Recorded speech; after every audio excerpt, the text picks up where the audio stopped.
Shout out na sa lahat ng mga Taurus sa unang baraha. The Empress means kasaganahan.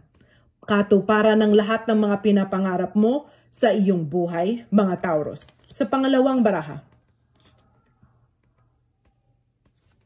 Huwag mong hayaan na magpaapekto ka sa mga kalungkutan at kabiguan na nangyari sa iyong buhay. Kasi maari mataob ang iyong mga cups. Mga magagandang opportunity na darating sa iyong buhay. Ito ay tumutukoy sa unang baraha. Kung gusto mong matupad ang kasaganahan sa iyong buhay, alisin mo na ang galit at mga kalungkutan kung ano man ang nangyari sa iyong buhay.